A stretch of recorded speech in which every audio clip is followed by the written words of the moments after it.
Telling का क्या महत्व है? I think it's all about story telling. I am a story teller. मेरा काम ही ये है. पहले हम कथाएं क्या है, हम पहले कथा आपको एक तरीके से कथा सुना रहे हैं, फिर हम प्रवचन देते हैं. पर पहले आपको एक कथा सुनाते हैं, एक स्टोरी सुनाते हैं. तो मुझे लगता है मेरे जीवन की शुरुआत ही स्टोरी टेलिंग से हुई थी. Not in terms of work, in terms of lessons too. मुझे भी मेरे माता पिता ने, दादा दादी, नाना नानी सब ने कहानियाँ ही सुनाई थी. उन कहानियों ने मेरे अंदर एक इंटरेस्ट पैदा किया था टुवर्ड्स माई स्क्रिप्चर्स.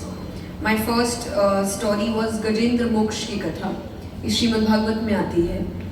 और तो इस कथा ने मुझे बहुत क्यूरियस किया था कि मुझे भगवान के बारे में जानना है और ये सब क्या होता है, कृष्ण कौन है, राम कौन है. और ये इंटरेस्ट ने मुझे फिर भगवान के प्रति और ज़्यादा इंक्लाइन किया था. तो मुझे लगता है स्टोरी सबसे बेस्ट तरीका होती है आपके अंदर एक विजडम को लेकर इंटरेस्ट जगाने का. सीधा प्रवचन किसी को पसंद नहीं आता, और या फिर आएगा भी तो फिर बहुत ज्ञानी होते हैं. उतने ज्ञानी हम सब नहीं है, मैं तो कहूँ मैं भी नहीं हूँ. मुझे इंटरेस्ट ही कहानियों से आता है. अगर कोई किताब मैं पढ़ रही हूँ और उसमें कोई कहानी आ जाए तो मुझे वो बात ज़्यादा समझ आती है. सो मैं जब भी कुछ कहती हूँ या अब अगर कहूँ लिखती हूँ, आई ऑलवेज मेक श्योर कि उसमें कोई कहानी ज़रूर है. और इस किताब में भी आपको बहुत कहानियाँ मिलेगी, ऐसी ऐसी कहानियाँ जो मैंने कहीं पढ़ी, कहीं सुनी, कभी मेरे पेरेंट्स ने मुझे वो कहानी बताई किसी बात को समझाने के लिए, और कभी अपने पर्सनल ज़िंदगी की कहानी भी मैंने इसमें बताई है जिससे मुझे अगेन सीख मिली. तो मुझे लगता है कहानियाँ मेरी ज़िंदगी को बेहतर बनाने में बहुत बड़ा रोल प्ले करती है. एंड आई वुड वांट वो आप सबकी ज़िंदगी को भी बेहतर बनाने में एक अच्छा रोल प्ले करे. कोई भी इसका जब टाइटल पढ़ता है इट्स ओके, उनको सबसे पहले लगता है कि इट्स ओके का मतलब है हर चीज़ के लिए आई एम ट्राइंग टू से इट्स ओके. बट नहीं, it's a balance of saying कि कब आपको इट्स ओके फील करना है और कब आपको ये फील करना है दैट इट्स नॉट ओके. लेकिन अगर सबसे पहली चीज़ जब हम इट्स ओके सुनते हैं तो लोग हमें यही कहते हैं कि नहीं नहीं आप लाइफ को बड़ी लाइटली ले रहे हो. तो सबसे पहला मुझे चैप्टर यही लगा कि दुनिया में ऐसा कोई इंसान नहीं है जिसकी लाइफ में कोई प्रॉब्लम्स नहीं है या उसको कोई इश्यूज नहीं हो रहे हैं या वो स्ट्रगल नहीं कर रहा है. सब अपनी अपनी जगह पर अपने अपने तरीक़ों से स्ट्रगल कर रहे हैं. जो यंग है वो अपनी यंग होने के एज से स्ट्रगल कर रहे हैं कि उन्हें काफ़ी चीज़ें पता नहीं है, वो एक्सपीरियंस्ड नहीं है. जो एक्सपीरियंस्ड है वो आने वाले चेंजेस से स्ट्रगल कर रहे हैं कि उन्होंने आज तक जो सीखा वो शायद अब उनके लिए मायने नहीं रख रहा because things have changed. Parenting change हो चुकी है, लाइफ चेंज हो चुकी है. तो सबकी लाइफ में प्रॉब्लम्स है, हैंडल करना पड़ेगा. पर उससे पहले ये मानना कि प्रॉब्लम है, ये सबसे पहला वे है आपके प्रॉब्लम को सॉल्व करने का. तो आई थिंक सबसे पहले ही लोगों को ये बता देना कि it's okay to not feel okay, to not be okay is the best thing to start the book.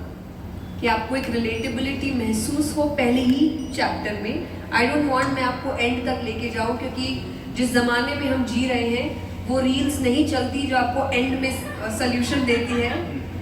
Wait ही नहीं करना चाहता इंसान. उनको है पहले 20 सेकंड में अगर कुछ नहीं बताया तो स्वाइप. मुझे वो नहीं बनना था इसलिए मैंने पहले ही इंगेज कर लिया आपको. एब्सोल्युटली, बहुत बहुत आपने सही बात बोली. और यहाँ से सारे सीनियर सिटीजन जो हैं जो आजकल अडेप्ट कर रहे हैं रील्स को. इनफैक्ट मैं देखता हूँ कि जो सीनियर सिटीजन हैं कुछ साल पहले बोलते थे कि ये क्या लगे रहते हो अपने फ़ोन में, आजकल उन्हें बोलना पड़ता है कि फ़ोन साइड में रख दो. तो बहुत अच्छे तरीके से आप अडेप्ट कर रहे हैं. बट अल्टीमेटली जया जी यही कहना चाह रही है कि हर चीज़ में बैलेंस बनाना बहुत ज़्यादा ज़रूरी है.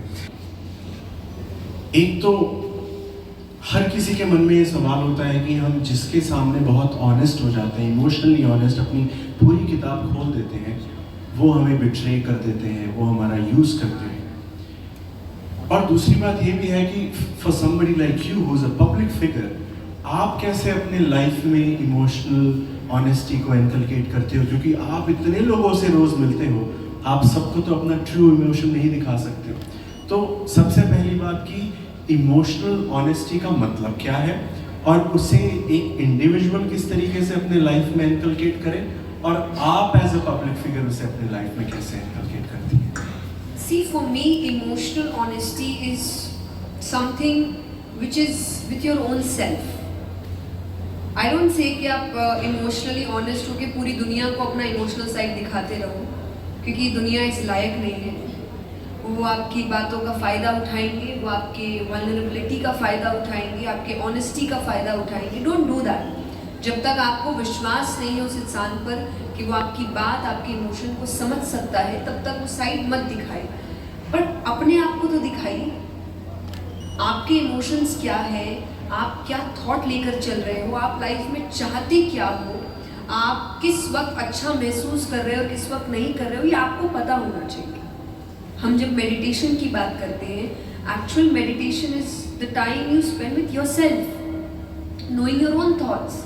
कभी कभी जब हम ब्रीदिंग की भी बात करते हैं कि इंसान आपको ये समझा रहा है कि अपनी सांसों तक भी ध्यान दो। इमोशंस, बातें तो बहुत बाद में आती हैं। आप अगर अपनी सांसों पर भी ध्यान दे दोगे तो ये भी एक तरीके का मेडिटेशन है। पर हम इतने बिजी हैं, इतनी भाग दौड़ में हैं कि हम दुनिया के बारे में जानते हैं पर खुद के बारे में नहीं। और ये काइंड ऑफ जो फेक पॉजिटिविटी चल रही है आज, उससे आपको दूर करता है कि जब आपको प्रॉब्लम है फिर भी हम कहें नहीं है, नहीं है। अरे है भाई, आपके नहीं बोलने से ऐसा नहीं। जब चोट लगती है तो जिसको दर्द हो रहा है उसको पता है कि मुझे दर्द हो रहा है।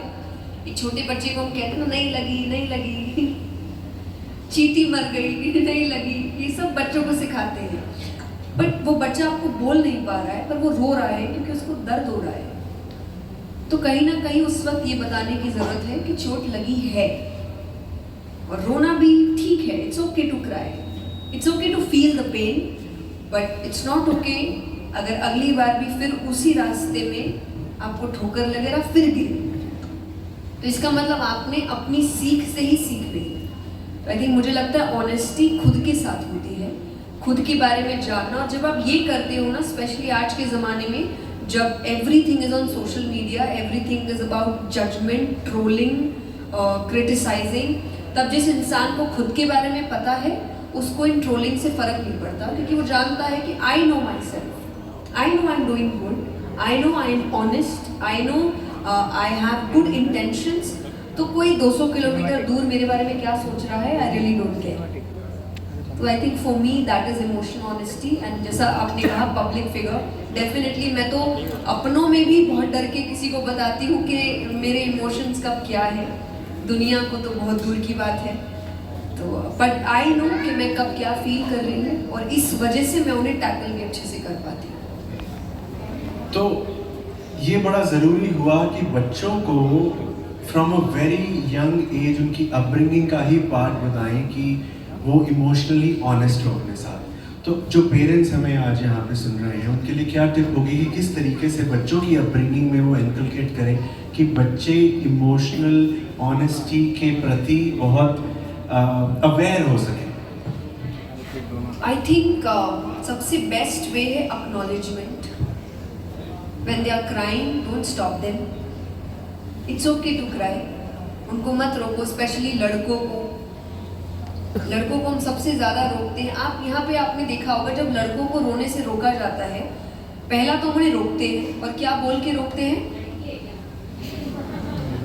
लड़की है क्या, क्या लड़की जैसे रो रहा है।